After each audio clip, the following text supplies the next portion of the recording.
자, 이번엔 보시는 이런 제목을 갖고 죽음에 대해서 생각해보는 시간을 갖도록 하겠습니다.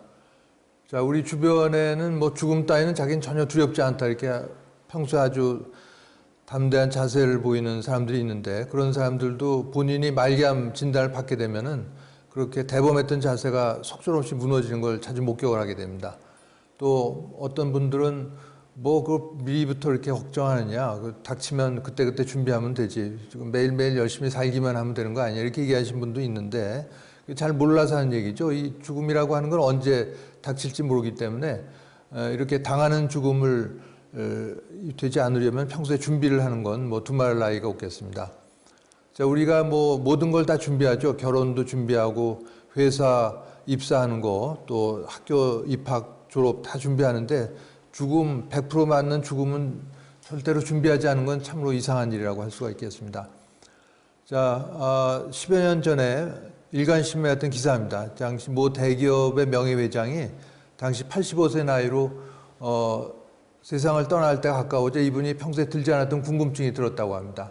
바로 이런 궁금증이었는데, 이게 너무나 궁금해서 비서들, 또 가족들, 또 병문안 온 사람이 있으면 다 붙들고 이걸 물어봤다고 합니다. 이분이 만족할 만한 대답을 얻고 세상을 떠났는지에 대해서는 후속 기사가 없어서 알 수가 없지만, 제가 추측해 보면 이분이 평소에 재산만 관리할 게 아니라 죽음 관련 책도 좀 읽어보고 모임이나 또 학회 이런 데 가서 강의도 좀 듣하면서 미리 관심 가졌었더라면 하고 후회하지 않았을까, 제 나름대로 추측을 해본 바가 있습니다.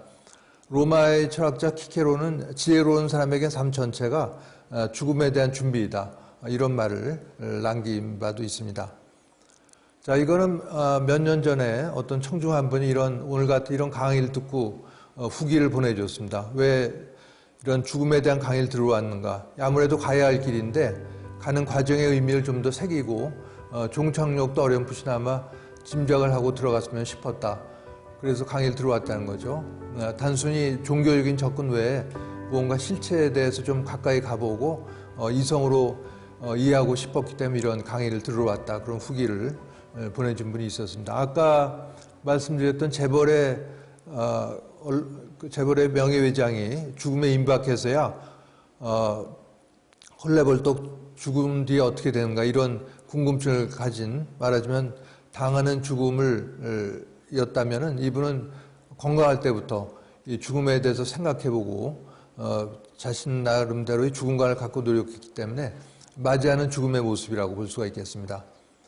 자, 종교를 갖고 오랜 세월 동안 신앙생활을 해온 그 사람들도 보면 이와 같은 죽으면 다 끝이지 뭐 이런 말을 내뱉는 걸 많이 봅니다.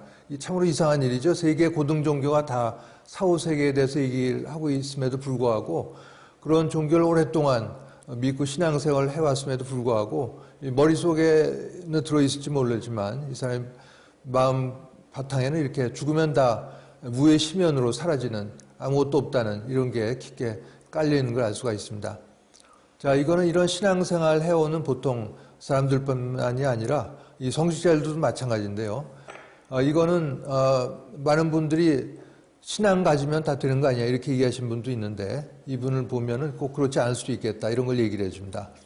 영국의 유명한 장의사인 엘빈 다이어가 쓴 책에 소개된 사례인데, 목회활동 오래 한 어떤 신부님이 간암으로 병원에 입원을 합니다. 병세가 위중해서 임종할 때 가까우니까 이 장의사가 병문안을 가게 되는데, 그랬더니 신부님이 죽음이 두렵다는 얘기를 했다는 거죠. 장의사가 아니 신부님 하느님 믿으신 분인데 믿음이 어디로 갔습니까? 했더니 신부님이 미지 세계로 들어가는 것만큼 두려운 것은 없다 이렇게 대답을 했다고 합니다. 그래서 성직자라면 일반인보다 몇 배 강한 신앙심으로 죽음에 대한 두려움을 어렵지 않게 극복을 하리라 이렇게 생각을 했는데, 실상이 그렇지 않은 걸 보고 충격을 받았다 이렇게 얘기를 하고 있습니다. 이거는 영국에서 일어난 사건이긴 하지만 이게 어떤 특정한 지역이나 또 특정한 종교에 국한된 문제가 아니라고 하는 건 이 다음 사례를 통해서도 볼 수가 있겠습니다. 프랑스에서 일어났던 실화를 다룬 영화인데요. 마리는 태어날 때부터 듣질 못합니다. 듣질 못하면 자동적으로 말을 못하게 되고, 또 보지를 못하는 삼중고를 겪고 태어난 이 마리, 거의 짐승과 같이 울부짖는 그런 단계였는데, 마리를 보듬어서 세상과 소통할 수 있게 해준 이 마가렛 수녀가 불치병으로 임종이 다가오니까 원장 수녀와 나누는 대화가 되겠습니다. 여러 가지 저작권 문제가 있다고 해서 동영상을 보여드리지 못하고 중요한 부분을 발췌해서 말씀드리죠. 이 원장 수녀가 마가렛 수녀에게 하는 내용입니다. 이 죽음은 모두에게 힘든 과제입니다 하면서 이 수도자라면 죽음 앞에 담대할 줄 알았는데 알고 보니 아니었다는 거죠. 수녀님들, 신부님들 돌아가신 걸 보니 모두 다 불안해하더라 이런 얘기를 하면서 말로는 기쁘다고 하고 곧 주님을 만날 거라 행복하다고 했지만 그건 솔직한 심정이 아니었다 이렇게 얘기합니다. 진심은 다른 것 같았죠. 모두 죽음에 대한 두려움과 싸우고 있었던 겁니다. 이 원장수녀 나 자신도 죽을 때는 그럴 것 같네요. 이렇게 죽음에 대한 두려움과 공포를 얘기를 해주고 있습니다. 자, 죽음을 어떻게 바라볼 건가 여러 관점이 있는데 이 철학자 유호정 박사는 이 똥솔과 된장솔을 얘기를 합니다. 이 둘 다 냄새도 좀 이상하고 접근하기 힘든데 마치 죽음이 똥 같은 거라면 아무리 마음 수행을 하더라도 똥을 한 숟가락 퍼서 입에 넣고 구수하다 이렇게 생각할 사람은 없겠습니다. 죽음이 똥 같은 거라면 평소에 절대 생각하지 않고 지내는 게 제일 좋은 일이죠. 절대 생각하지 말아야 됩니다. 그러나 죽음이 된장 같은 거라면은 냄새는 이상했지만 이걸 반찬을 해서 먹어보면은 이렇게 맛있는 음식인 걸 처음 알았다 이런 감탄사가 나오듯이 죽음이 똥이 아니라 된장 같은 거 아니겠는가 이렇게 생각을 해보자는 것이죠. 또 과거에는 이 남녀가 이 본인들이 한 번도 만나보지 못한 채 부모님들이 혼례를 결정을 하고 결혼을 하는 일도 있었습니다. 자, 근데 결혼 일자가 다가옴에 따라서 신랑 얼굴에 대한 여러 가지 괴소문이 돌면 신부의 마음이 불안하기 짝이 없는 것이죠. 그러나 신랑 얼굴을 한번 보고 나서 그런 불안한 마음을 거두듯이 이런 죽음이라고 하는 것도 우리가 몰라서 그렇지 우리가 잘 보질 못해서 그렇지 못 본 신랑의 얼굴 같은 게 아니겠는가 이렇게 얘기를 하고 있습니다.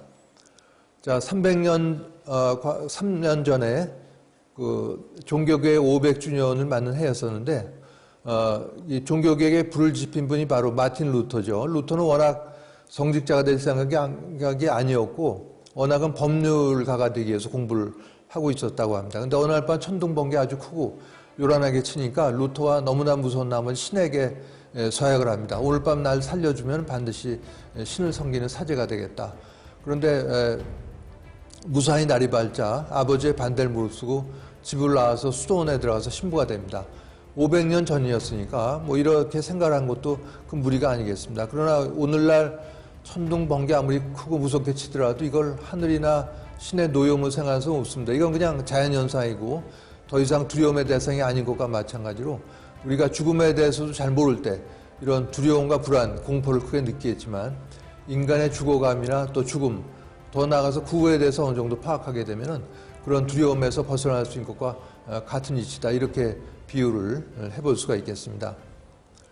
자, 그래서 이 시간에는 현대인의 죽음관을 한번 알아보고 죽음이 소멸인지 옹교감인지 이 판단 근거가 바로 죽음과 관련해서 일어나는 중요한 영적인 현상인 근사체험, 또 삶의 종말체험 이런 것들을 들 수가 있겠습니다.